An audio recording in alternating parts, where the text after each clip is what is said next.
रिदा एक बहुत प्यारी सी छोटी बच्ची थी। रिदा के घर के पास एक बहुत पुराना पार्क है, जिसके बारे में यह माना जाता है कि यहाँ जिन्नात का एक खानदान अपने बच्चों समेत आबाद है। उसके बावजूद भी लोग यहाँ शाम के वक्त अपने बच्चों को घुमाने लाया करते थे।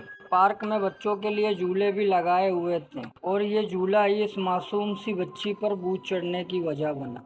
शाम के वक्त रिदा के अम्मी पापा उसे पार्क में झूला झुलाने लाया करते थे। इस पार्क में एक बरसों पुराना पेड़ भी था, जो कि इस पार्क के बिल्कुल सेंटर में मौजूद था। यह पेड़ इतना बड़ा था कि इसका साया आधे पार्क को ढक लेता था। लोग ज्यादातर इस पेड़ से ही दूर रहते थे, क्योंकि इनका मानना था जिन्नात का जो खानदान यहाँ आबाद है वो इसी पेड़ में रहता है। रिदा के पेरेंट्स इस इलाके में अभी कुछ टाइम पहले ही शिफ्ट हुए थे, इसलिए उन्हें ये सब बातें मालूम नहीं।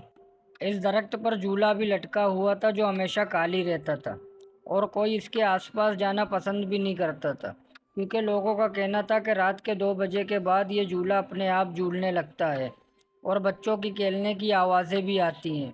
कुछ लोगों ने तो यहाँ पर ज़ाहरी तौर पर बच्चों को खेलते हुए भी देखा था। एक बार रिदा अपने पेरेंट्स से पार्क में जाने की जिद करने लगी। रात के 2 बज रहे थे। इसके पेरेंट्स ने उसे समझाया, लेकिन रिदा अभी छोटी बच्ची थी। उसने एक न सुनी। उसके जिद के आगे इसके पेरेंट्स से पार्क ले आए। इस वक्त पार्क बिल्कुल खाली था। वहाँ हर तरफ अजीब सी खामोशी थी। इस बच्ची के पेरेंट्स से उसी दरख्त वाले झूले की तरफ ले गए और इसे झूले पर बिठा दिया। ये लोग खुद भी थोड़ी ही दूर बेंच पर बैठकर आपस में बात करने लगे। रिदा की अम्मी ने उसकी तरफ देखा तो उन्हें बच्ची सफ़ेद कपड़ों में दिखाई दी, जो रिदा के पीछे खड़ी हुई थी और उसे झूला दे रही थी। रिदा भी उसके साथ हंस हंस के बातें कर रहा था। इसकी अम्मी को तशवीश हुई तो वो उठकर झूले की तरफ बढ़ने लगी।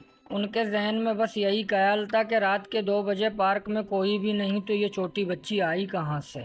रिदा की अम्मी थोड़ी ही करीब पहुंची कि वो बच्ची दरख्त के पीछे चली गई, और जब रिदा की अम्मी वहां पहुंची तो उन्होंने दरख्त के पीछे देखा, कोई भी नहीं था। बच्ची गायब हो चुकी थी। रिदा की अम्मी उसे फौरन झूले से उतारा और गोद में उठा लिया और डरते हुए वहां से तेज तेज अपने शौहर के पास जाने लगी। उनका खौफ से जर्द हुआ चेहरा देखकर उनके शौहर ने वजह पूछी तो उन्होंने सारी बात बता दी। वो लोग बहुत परेशान हो गए और फौरन वहां से अपने घर आ गए।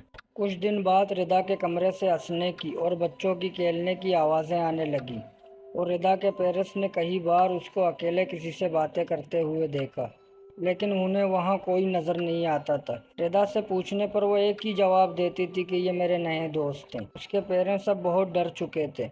उन्होंने एक भूत उतारने वाले बाबा को बुलाया। उन्होंने बताया कि इस बच्ची पर साया हो गया है, ये उसको वहीं पार्क से चढ़ा है, और क्योंकि रिदा अभी छोटी सी बच्ची है तो उसने इस साये को अपने बहुत करीब कर लिया है। अब ये सारी जिंदगी इसका पीछा नहीं छोड़ेगी। रिदा के पेरेंट्स ने बहुत कोशिश की वो ठीक हो जाए और किसी तरह इस साये से इसका पीछा छूट जाए। वो उसे अर पीर बाबा के पास लेकर गए, लेकिन कुछ फायदा न हुआ। वो साया हमेशा रिदा के साथ रहने लगा। रिदा आज 12 साल की हो गई थी और इस बात को 6 साल गुजर गए, लेकिन आज भी रिदा अपने आप से हवा में बातें करती है और उसके रूम से बच्चों की हंसने और खेलने की आवाज़ें आती है, और ये हमेशा रात 2 बजे के बाद ही होता था।